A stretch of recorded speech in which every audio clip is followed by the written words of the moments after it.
पहला चैप्टर है संख्या पद्धति। ठीक है, संख्या पद्धति मतलब इसमें हम संख्याओं के बारे में जानेंगे, नंबर सिस्टम कहते हैं इंग्लिश में। तो संख्या पद्धति में जो सबसे पहली संख्या होती है वो है प्राकृतिक संख्या। सबसे पहले क्या होती है? प्राकृतिक संख्या। तो यहाँ पर सबसे पहले हम हेडिंग डालेंगे प्राकृतिक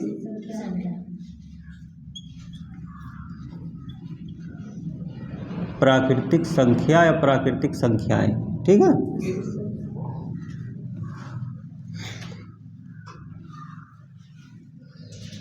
इसको इंग्लिश में क्या कहते हैं?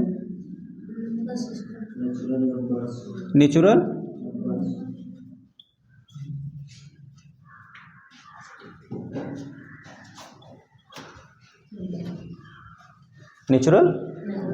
नंबर।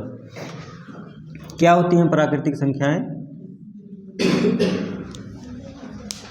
गिनती करने वाली संख्याएं। गिनती करने वाली संख्याओं को क्या कहते हैं? प्राकृतिक संख्या। तो गिनती करने वाली संख्याएं, अच्छा गिनती कहाँ से स्टार्ट करते हैं?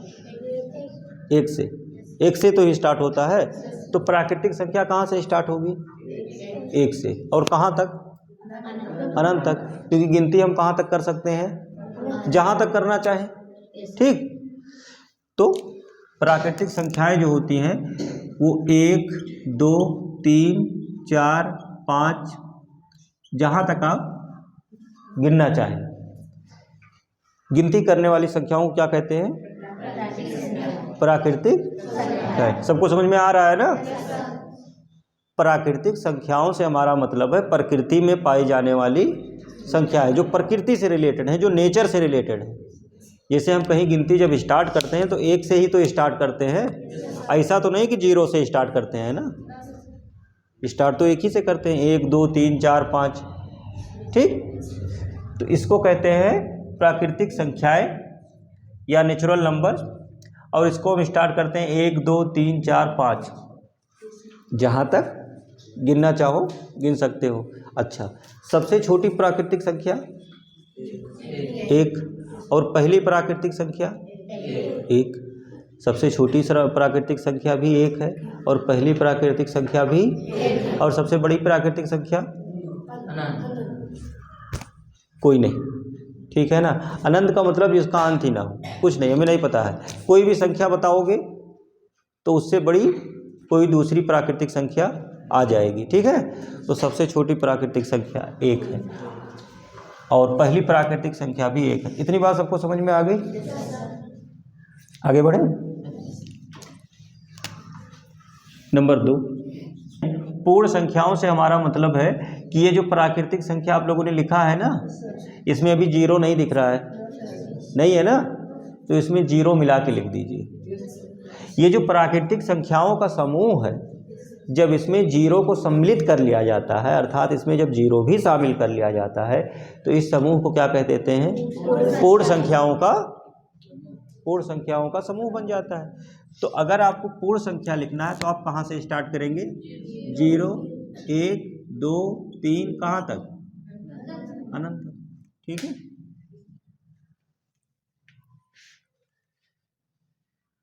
अच्छा, ये अनंत या इनफाइनाइट, उसका ये प्रतीक होता है, बेड़ा वाला 8 को बेड़ करके बना दीजिए, ऐसे तो बनता है। और यहाँ भी लिख सकते हो, ये अनंत का प्रतीक होता है, चाहे आप हिंदी में लिख दीजिए। अनंत का मतलब समझ रहे हो? जिसका कोई अंत ना होगा, कहीं जहाँ तक जा सकते हैं। तो पूर्ण संख्याएं और प्राकृतिक संख्याएं समझ में आई? प्राकृतिक संख्या 1 से स्टार्ट हो रही है, और पूर्ण संख्या 0। अच्छा, क्या सारी प्राकृतिक संख्याएं पूर्ण संख्याओं में शामिल होती हैं? क्या सभी प्राकृतिक संख्याएं पूर्ण संख्याओं में सम्मिलित होती हैं या नहीं होती हैं? क्या कह रही हो? नहीं होती है। सारी प्राकृतिक संख्याएं पूर्ण संख्याओं में सम्मिलित नहीं होती हैं? होती तो है। ये देखो, प्राकृतिक संख्या कहाँ से स्टार्ट हो रही है? 1 से स्टार्ट हो रही है ना? एक से स्टार्ट होकर के कहाँ तक जा रहा है? अनंत से। और ये कहाँ से स्टार्ट हो रहा है? तो 0 के बाद 1 2 3 4 5 जहाँ तक जाना चाहो। तो बताओ सभी प्राकृतिक संख्याएं पूर्ण संख्याओं में सम्मिलित है या नहीं है? आ रही बात सबको समझ में? तुम्हें भी आ रहा है ना? तो जितनी भी प्राकृतिक संख्याएं होती हैं वो सब पूर्ण संख्याओं में सम्मिलित होती है। क्या सभी पूर्ण संख्याएं प्राकृतिक संख्याओं में भी सम्मिलित होती हैं? क्या सभी पूर्ण संख्याएं प्राकृतिक संख्याओं में सम्मिलित हैं? नहीं है। क्यों? क्योंकि इसमें 0 एक्स्ट्रा आ गया ना। तो इसमें 0 है और उसमें 0 नहीं है। तो सारी प्राकृतिक संख्याएं पूर्ण संख्याओं में सम्मिलित नहीं, सॉरी, सारी पूर्ण संख्याएं, सभी पूर्ण संख्याएं प्राकृतिक संख्याओं में सम्मिलित नहीं है। समझ में आ रही बात? ये दो आप लोगों ने जान लिया, प्राकृतिक संख्या क्या होती है और पूर्ण संख्या क्या होती है। हो गया क्लियर? आगे नंबर 3, पूर्णांक। पूर्णांक को क्या कहते हैं इंग्लिश में? इंटीजर। क्या कहते हैं?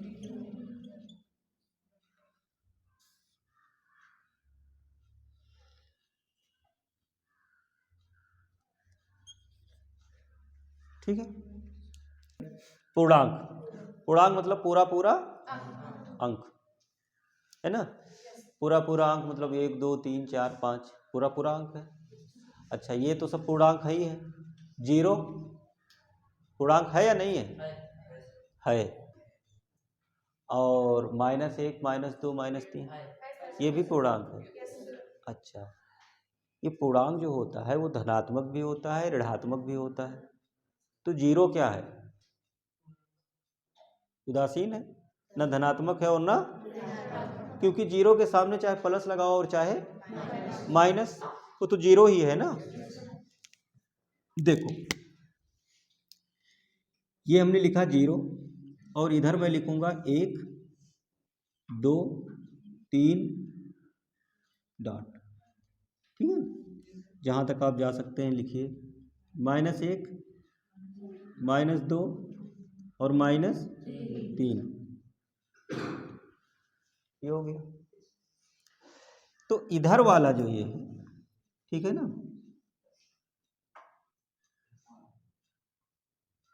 ये कैसा है? धनात्मक। ये है धनात्मक पूर्णांक और ये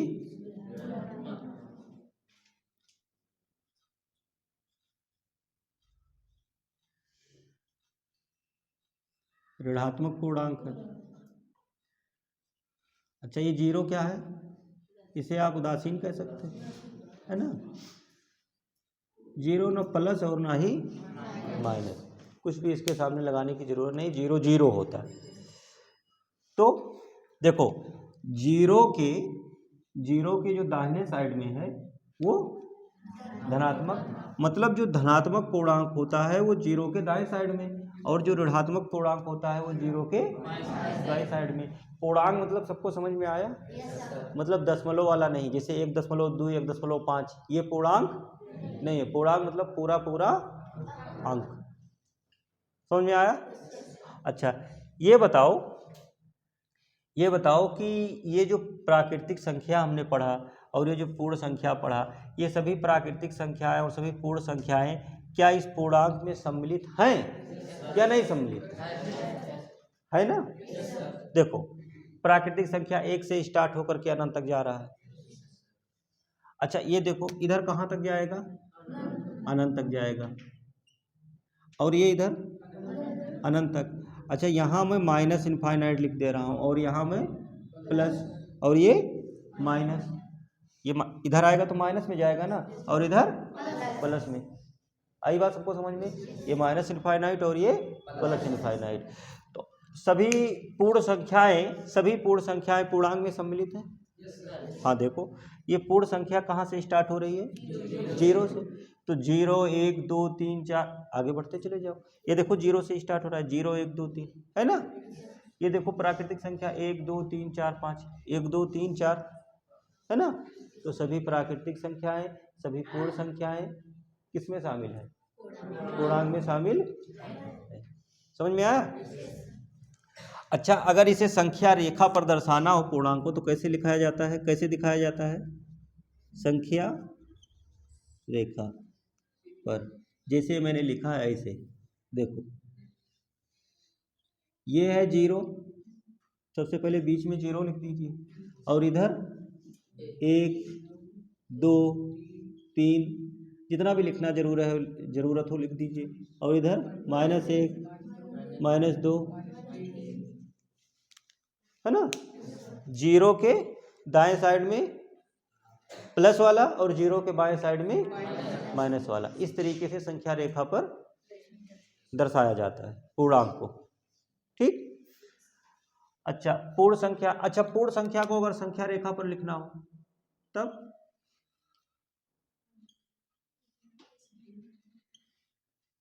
ये है, ये कहां से स्टार्ट हो रहा है? 0 से, तो यहां 0 लिखो, 1 2 3 है ना।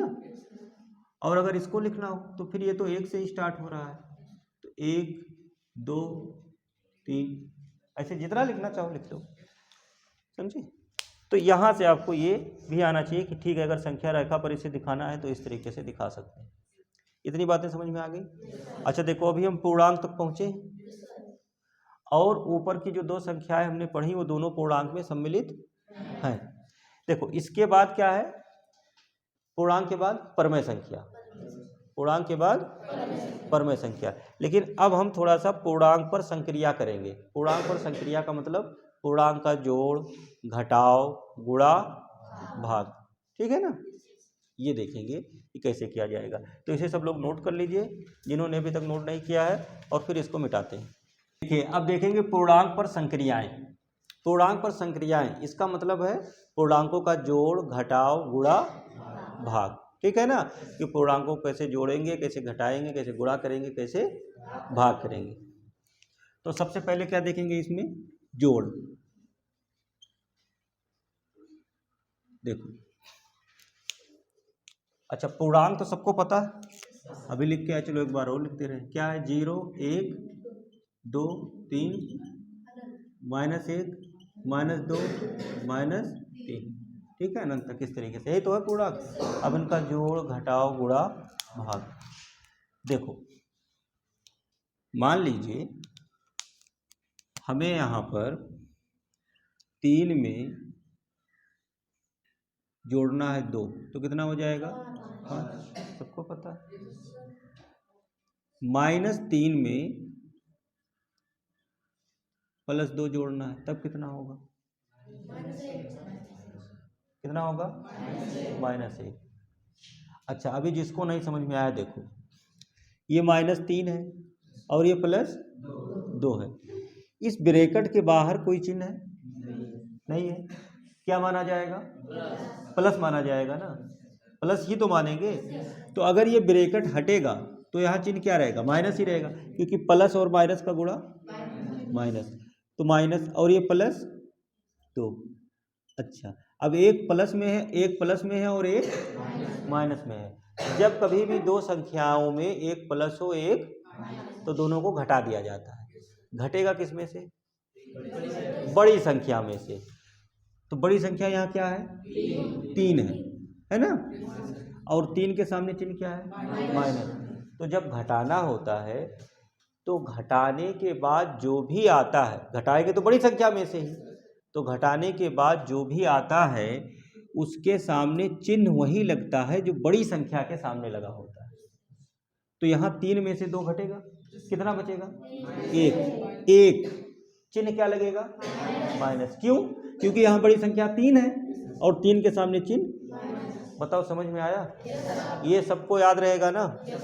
अच्छा, यहाँ पर देखो, मान लो 5 लिखा हुआ है और यहाँ पर प्लस, यहाँ -7 लिखा हुआ है, ऐसे लिखा हुआ है।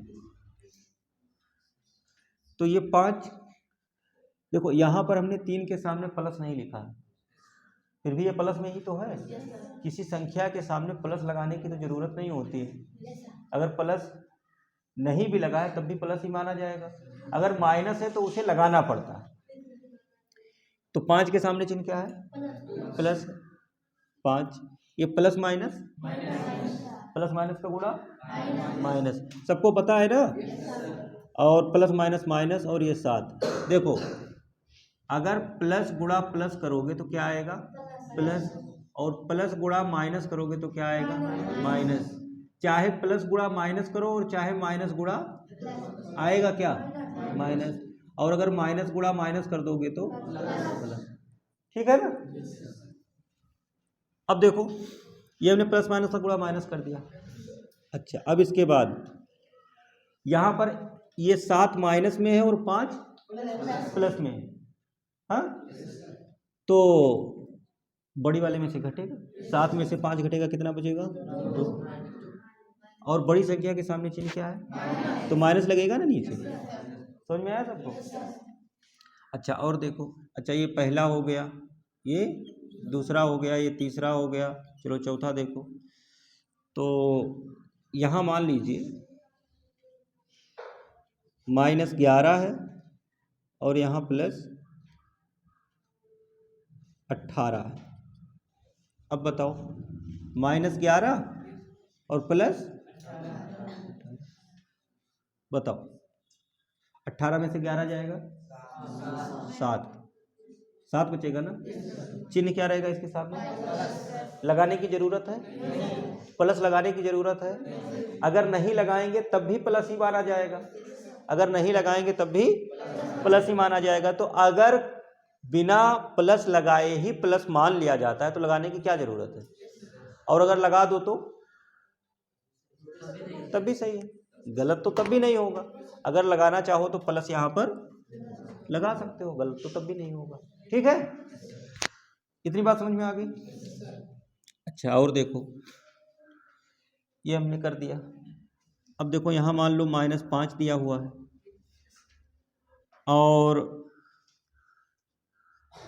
प्लस ये -7 है। अब बताओ -5 प्लस माइनस का गुणा माइनस।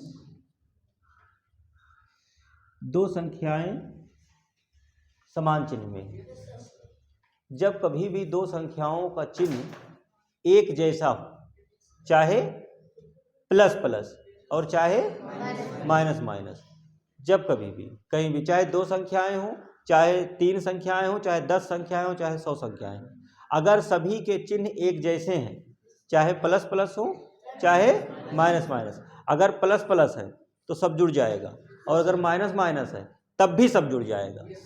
फर्क क्या होगा? अगर सबके चिन्ह माइनस माइनस है तो जुड़ने पर चिन्ह क्या लगेगा? माइनस का। और अगर सबके चिन्ह प्लस प्लस है तो जुड़ने पर चिन्ह क्या लगेगा? प्लस का। बताओ इतनी बात याद रहेगी? अच्छा तो यहाँ देखो 2 संख्याएं हैं और दोनों के चिन्ह माइनस है, मतलब एक जैसे हैं ना, तो जुड़ेगा या घटेगा? जुड़ जाएगा। तो जोड़ो 7 5 12। अच्छा दोनों के चिन्ह माइनस में थे, जुड़ा तो माइनस लग गया। बताओ याद रहेगा? अगर 2 संख्याओं के चिन्ह एक जैसे हैं तो उन्हें जोड़ना है, चाहे प्लस प्लस हो चाहे, अगर प्लस प्लस जोड़ रहे हो तो चिन्ह प्लस का लगेगा। जैसे ये देखो इसका भी चिन्ह प्लस था और इसका भी चिन्ह, 2 के सामने चिन्ह प्लस लगा हुआ है, 3 के सामने प्लस नहीं लगा, लेकिन फिर भी प्लस ही तो है। तो दोनों के चिन्ह एक जैसे थे, दोनों के चिन्ह एक जैसे थे, जोड़ दिया 5 आ गया। ठीक है, और 5 किस में है? प्लस में ही तो है। समझ में आया? ये दोनों माइनस में थे तब भी जुड़ गए, चाहे 2 संख्या हो और चाहे 3 संख्या हो, चाहे 4 संख्या हो, अगर चिन्ह एक जैसे हैं तो जोड़ दिए जाएंगे। ठीक है, अब इसके बाद बस जोड़ में इतना। अच्छा एक बात और देख लो, जैसे 5, अगर मान लीजिए आपके पास कोई पूर्णांक है 5 और इसमें 0 को जोड़ना है तब 5, सही है, और 6 7, अगर घटाना है तब, अच्छा अगर मान लीजिए यहाँ 0 है और यहाँ +-3 ऐसे है तब 0 प्लस माइनस -3, तो कितना हो जाएगा? बताओ, समझ में आ रहा है सबको? इस तरीके से ये 0 के साथ इसका जोड़ हो गया। तो देखिए घटाओ, अब पूर्णांकों पर घटाव करके देख लेते हैं घटाव की संक्रिया में। जैसे ये 5 है, जैसे जोड़ था वैसे घटाओ, ठीक है, और कुछ नहीं है। ये 5 है माइनस, मान लीजिए यहाँ +7 है, 5 प्लस माइनस और प्लस का गुणा माइनस, तो कितना बचेगा? 7 में से 5 जाएगा 2, बड़ी संख्या 7 है तो यहाँ पर -2। ठीक, अगर जोड़ समझ में आ गया तो फिर घटाव भी सेम ही, उसमें कोई अंतर नहीं। ये पहला हो गया। दूसरा, मान लीजिए यहाँ पर 0 है और यहाँ माइनस है और यहाँ +3 है, तो क्या होगा? 0 माइनस माइनस प्लस -3 कितना आएगा? -3। और देखिए -8 माइनस +7, तो -8 ऐसे रहेगा, माइनस प्लस माइनस। अच्छा देखो, ये माइनस था ना, तो इसके बाहर जो चिन्ह था उससे गुणा हुआ है ना, ब्रैकेट हट गया। बाहर चिन्ह क्या था? प्लस माइनस का गुणा। इसके बाहर चिन्ह क्या है? तो माइनस प्लस का गुणा। समझ में आया? -7, बताओ कितना होगा? -15। ठीक, समझ में आया? तो बस केवल गुणा कर लेना है, जैसे आप लोगों का जोड़ था वैसे घटाओ, और कुछ नहीं। ठीक, अब ये 2-4 क्वेश्चन आप लोग करना चाहें तो कर लीजिए।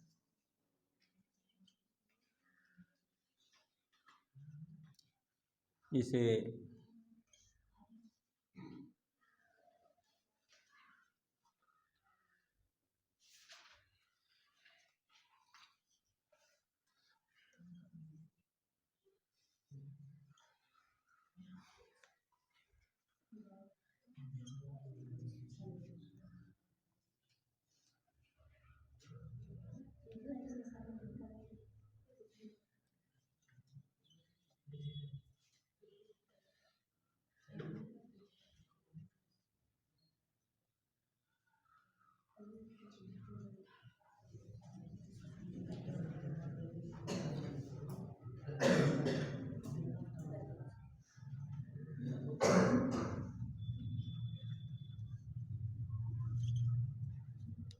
बस ये 5 क्वेश्चन प्रैक्टिस कर सकते हैं। तो देखिए, पूर्णांकों का गुणा करेंगे कैसे, देखिए यहाँ पर ये मान लीजिए 5 है और ये गुणा -3 है, तो 5 का चिन्ह क्या है? प्लस। 5 प्लस में है ना, छिपा है, तो प्लस माइनस का गुणा 5 तिया 15। दूसरा देखिए, -3 गुणा -7, बताओ, माइनस और माइनस का गुणा प्लस, 3 सते 21, सही है? अच्छा, तीसरा देखो, मान लीजिए ये तो हो गया प्लस माइनस और ये हो गया माइनस माइनस, ठीक है, तो आपको ये अंकों का तो गुणा करना ही है, साथ में चिन्हों का भी गुणा पर ध्यान देना है। ये अगर गलत होगा तो गलत हो जाएगा। उसके बाद मान लीजिए आपको 0 से गुणा करना है, 0 गुणे -3, तो कितना आएगा? कितना आएगा? -0। अच्छा, -0 और +0 से कोई मतलब है? तो केवल 0 लिखा जाए। किसी भी संख्या का जब 0 में गुणा होगा तो गुणनफल कितना आएगा? 0 ही आएगा, चाहे वो माइनस में हो चाहे वो प्लस में हो। तो 0 भी एक पूर्णांक है ना, 0 पूर्णांक है, तो जब 0 से किसी दूसरे पूर्णांक का गुणा करते हैं तो क्या आ जाता है? 0 आ जाता है। समझ में आई इतनी बात? अच्छा, अब इसके बाद में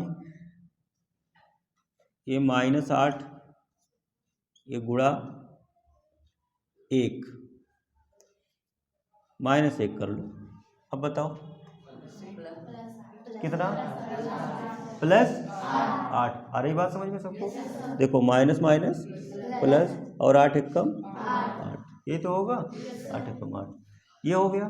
तो इस तरीके से हम पूर्णांकों का गुणा कर सकते हैं। ये जो मैं बता रहा हूँ इसमें बताने का मतलब ये था ना कि आप लोग इस पर चिन्ह पर ध्यान दें कि जैसे ये माइनस प्लस में लिखा होता है तो चिन्ह भी आपको गुणा करके लिखना होता है, ठीक। और अगर कहीं 0 आ जाए गुणा में तो उसका गुणनफल क्या हो जाता है, 0 हो जाता है। समझ में आया? क्या हुआ बताओ? अच्छा ये गुण लिखा हुआ था चलो ठीक है, तो ये गुणा है। अच्छा इसके बाद यहाँ भाग देख लें, पूर्णांकों का भाग। देखो मान लो ये लिखा हुआ है 10 और ये लिखा हुआ है 5, भागी तो करना है। तो 5 एकम 5 और 5 दूना 5 एकम 5, 5 दूना 10, 2/1। बटे के नीचे 1 लिखना जरूरी है? कोई ज़रूरत नहीं है, लिखें तब भी वही, ना लिखें तो 2 लिखो क्यों? जब बटे के नीचे 1 आ जाए तो उसे लिखने की ज़रूरत नहीं है। लेकिन अगर बटे के ऊपर आ जाए,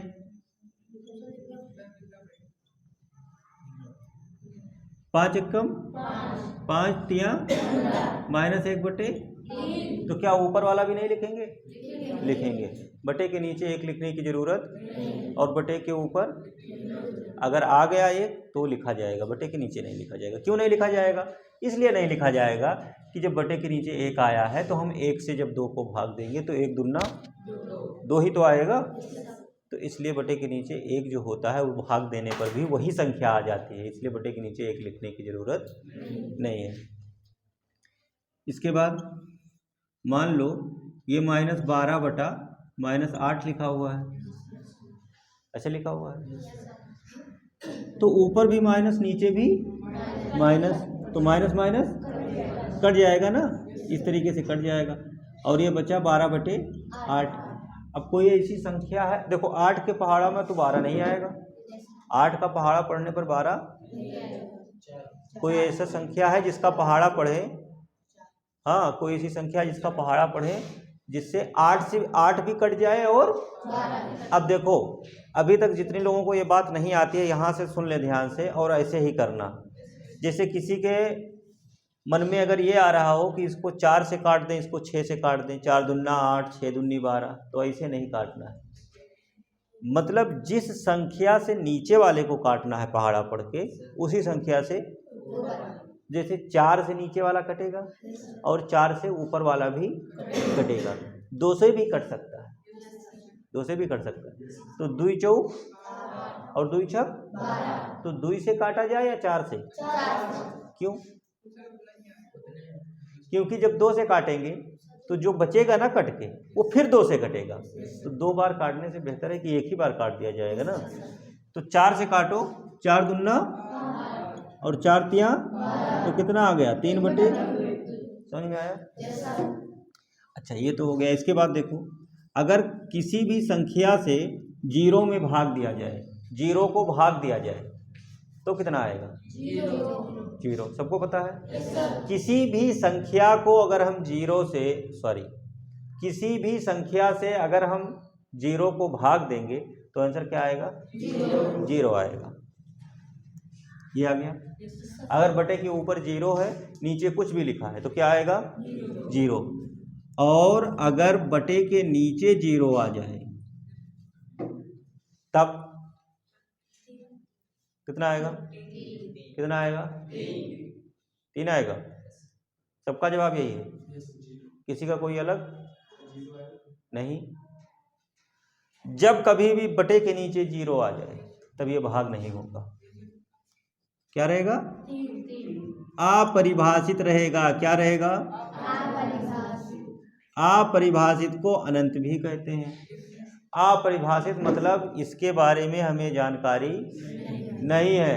कि जब किसी भी संख्या को, ये 3 मैंने केवल लिख दिया है एक समझने के लिए, कुछ भी लिखा हो, ऊपर कुछ भी लिखा हो, 1 2 3 4 माइनस में कुछ लिखा हो, बटे के नीचे 0 आ जाए, तो जब 0 से भाग देंगे तो हमें भागफल कोई प्राप्त नहीं होगा, और जो प्राप्त होगा वो कभी खत्म नहीं होगा। कैसे, देखो समझो इसे। मान लो यहाँ 0 लिख लो और यहाँ 3 को भाग देना है ना, 0 से 3 को भाग देना है। चलो 0 का पहाड़ा पढ़ो, कितनी बार पढ़ो, तो 0 तिया 0, चलो कितना बचा 3। अब बताओ, फिर से पढ़ो, कितनी बार पढ़ो मनीष, सो रहे हो, कितनी बार पढ़ो, अच्छा 5 बार पढ़ लो, 3 बार तो पढ़ो ना, तब वो शेषफल 3 बच गए, तो कौन दूसरी बार पढ़ लो, कई बार पढ़ लो, 5 बार पढ़ लो, 0 पंचे, फिर से 3 बच गए। 8 बार पढ़ लो, 0 अट्ठे, पहाड़ा पढ़ने का मतलब क्या होता है, 0 को 8 से गुणा करना है ना, 0 अट्ठे 0, फिर से 3 बच गया। क्या ये कभी खत्म होगा? और भागफल तो आ रहा है, भागफल जो इच्छा हो वो ले आओ, ऐसे तो है, जितनी बार इच्छा हो उतनी बार पहाड़ा पढ़ लो, भागफल तुम्हारा आता रहेगा। और यहाँ शेषफल वही बचा हुआ है, वो तो खत्म ही नहीं हो रहा है, बताओ भाग होगा? इसलिए क्या लिखा जाता है, समझ पाए सब लोग? कभी भी बटे के नीचे अगर 0 आ जा रहा है तो उसे क्या लिखते हैं, अपरिभाषित या अनंत लिख देते हैं। क्यों अपरिभाषित या अनंत लिखते हैं, ये देखा ना, इसलिए लिखते हैं क्योंकि भाग देने पर कोई भागफल हमें प्राप्त नहीं होता, हमें नहीं पता क्या आएगा, जो इच्छा है वही लिख दो, उतनी बार करते रहो, ये शेषफल बचता रहेगा, आता रहेगा, इस तरीके से। तो ये दोनों बातें याद रखना कि जब कभी भी हम 0 को किसी भी संख्या से भाग देते हैं तो भागफल 0 आता है, और जब 0 से किसी भी संख्या को भाग देंगे तो क्या आएगा, अपरिभाषित या अनंत। ठीक है, इतनी बात नोट करो। देखिए ये कुछ जो है हमने क्वेश्चन लिख दिया है होमवर्क में, जिसमें से 3 तो गुणा करना है और बाकी 3 भाग करना है, तो ये 6 क्वेश्चन आप लोग कर लीजिएगा। ठीक है, प्रैक्टिस पे हाँ कर लीजिएगा, इसे नोट कर लीजिए, ये पहले इसे देख के समझ लेना और फिर उसके बाद इसे कर लेना। नोट कर लो सब लोग।